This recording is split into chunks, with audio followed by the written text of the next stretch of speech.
welcome back to another fun episode of Thrive Live. Today we're going to talk about stage 2 of adrenal fatigue. So in this frenzied pace of our modern lives, we often neglect the subtle messages our bodies send until they can no longer be ignored. Stage 2 adrenal fatigue is a common condition that can go unnoticed and misunderstood, yet it can cast a profound shadow on your physical and mental well-being. So let's do a quick recap. We discussed stage 1 adrenal fatigue in the prior episode. Stage 1 is that overstimulation phase where your adrenals are wired on hyperdrive and shooting out too much cortisol and DHEA. Stage 2 is the next stage where we get into this over-exertion phase. This is where you are past that initial fight and flight surge sprint and your body tries to keep pushing and running that marathon. With the prolonged stress response, we start to see a disruption in our daily cortisol rhythm. The normal cortisol pattern, we should see a peak in the morning when you wake up, and that helps you get out of bed and helps your body and your cardiovascular system fight gravity to get moving. And then it gradually wanes throughout the day where we will hit, hopefully, our lowest point at night.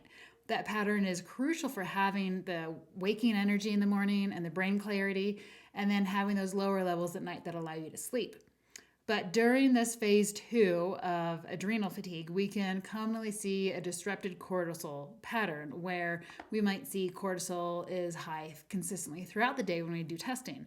Or we see that it's high when you wake up, and then it dips and it goes back up again in the evening.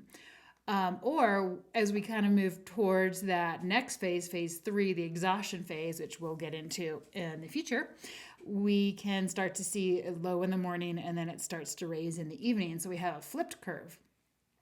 But if your cortisol is high in the evening, then your release of melatonin gets suppressed, which ultimately affects the quality of your sleep. Sleep is when we do the deep regeneration of our cellular function, our detoxification in our brain and liver and lymphatics, and resetting of our circadian cycle that drives so many of our hormonal systems, thyroid, sex hormones, the works. So when we don't take action at stage 2, you can see how we get into deeper pathways of dysfunction, and this it kind of helps propagate this snowball rolling downhill effect where we get into deeper and deeper fatigue. So in stage 2, in this overexertion phase, we can start to see a lot more insomnia and just disrupted sleep. The common feeling is you're wired but tired, right? You're exhausted because you're burning through your reserve, but you're wired from the stress response. We get persistent morning fatigue, persistent brain fog, kind of persistent feeling on edge. You're just a lot easier to jump into that anxiety response, and kind of a feeling of having a reduced coping ability with stress, that reduced resiliency, feeling overwhelmed. So the main thrust of treatment for this phase is to support the body's stress coping skills, bring in some plasticity, break this wired sleep cycle, and support the body with adaptogens. This is really the phase where adaptogens shine, and we will get further into the adrenal adaptogens next week's Thrive Live Herbal Academy series talk. But other elements that you can think about that you want to consider in this phase is first embracing lifestyle changes that reduce the excessive stressors. What can you do to bring in more time? How do you want to spend the time in the day? Are there things that you can do? Can you establish a better sleep schedule?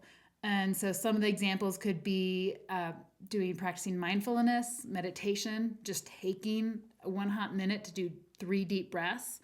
How can we make a pause in our busy day?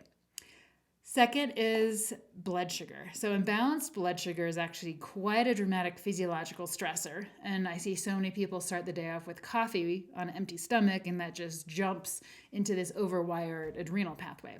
So you want to make sure you're consuming a blood sugar balancing diet that's macro balanced, where you're not starting the first thing in the day on sugar and caffeine. You're actually starting with more protein, good fat, balanced fibers, balanced those complex carbs, reducing overall alcohol and sugar and simple carbs, and staying well hydrated.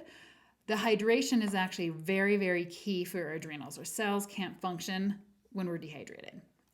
So I've actually had a lot of good results, even just with electrolytes, replenishing our electrolyte status in our water to help with our cellular hydration. Now, sleep, let's talk about prioritizing sleep. There's sleep hygiene practices that we want to really implement to improve our sleep quality.